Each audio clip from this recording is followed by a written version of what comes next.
Good evening. I'm Brett, and welcome to my backyard. It's been a little bit since we've talked, but we've had a lot going on around here. I hope y'all had a great week. It's been wonderful weather here in East Texas, and we've been getting a lot done. Trying to get some new beds ready so that I can bring y'all some more videos really soon. So be sure and stay tuned for those. If you haven't already, subscribe and give me a thumbs up here so that you'll be alerted whenever those come out. But today I just want to talk to you for a few minutes about what we do have going on currently. I'm going to show you what we got. Right now, as you can see, our onions are doing very well. One thing I said this year is we were going to get onions one way or another. So I got about 15 tubs of onions there. I got them some other places. And then potatoes, I got some up front here. Some ones doing a little bit better in the background there. You know, them are always a staple. I could probably have potato any meal. You can't find a bad way to make a potato. And then down here, as you can see, I got some more onions. And this bed we planted before we started doing the video about the Three Sisters planting with the corn and the peas and the squash. So I planted this one out because I got it ready and just needed something to put in here, and planted some peas and beans and lettuces. And one thing I didn't do at the time was I didn't plant any corn for them to grow on, and I didn't put any stakes. So you can see my peas in this area, they're getting a little floppy. I should have got to this a little bit earlier, but we're remedying the problem here.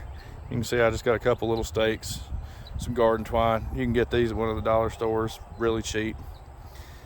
They just need a little something to grow up on so they're not flopping over and covering up our different lettuces.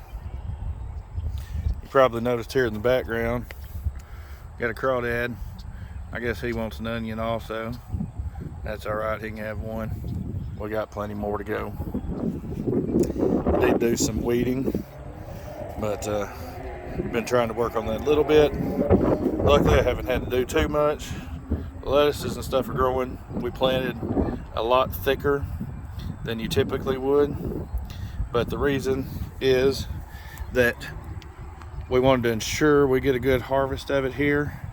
And then as we go along, I'm just going to come in here and I'm going to pick some. You can either pick a whole piece out to thin it out, or you can, as it goes along, see here, you can just pick off a little bit for supper, take it in, and that'll keep it growing a little bit longer. As long as you keep it trimmed down a little bit, you'll get more out of it before it goes to seed. Now we do eventually want to let those go to seed to collect some seeds for next year, but at this stage I want to be planting some more lettuces in here, because you want to plant about every 2 weeks until it gets hot. Make sure you've got some continuous lettuce going, and then after that I may try to put some up in under the porch, get it a little shade during the hottest part of the year to keep some going. Excuse me for a minute, I'm gonna have to take care of that piece I just picked there. But anyway, this is I'm not even sure what the name of this is, Komatsura or something like that. It's something that I got, somebody sent to me this year. It's kind of a Japanese lettuce. We'll see how that goes. I have to look it up, I'm not even sure. I figure you could probably eat it as it is right now.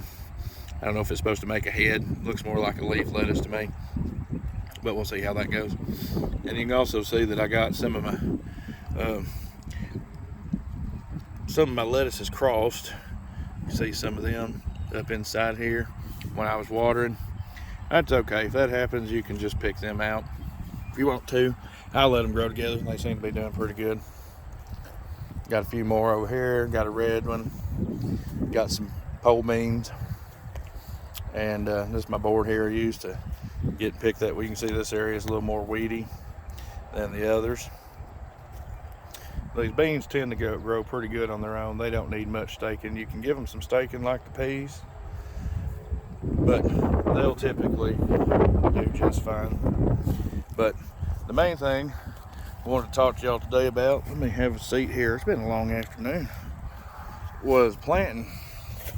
And had several people asking me about, they don't have much room or much time to do some planting, and so I got this here to show y'all.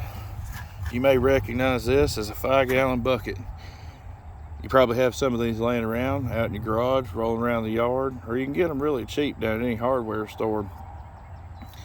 And anybody can put a couple of these on your porch and grow a few things, whether it's just a potato plant, one tomato plant, or something like that, maybe some herbs just to cook with.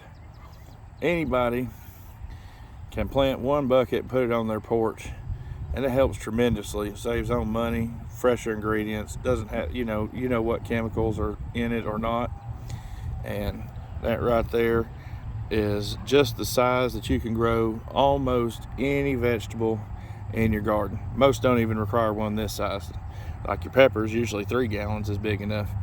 But even with these, with your tomatoes, what I typically do is I'll go around the edge of them here, because your tomato, you put that in the middle, and I'll put some different herbs or some onions or something that can handle a little shade around the outside.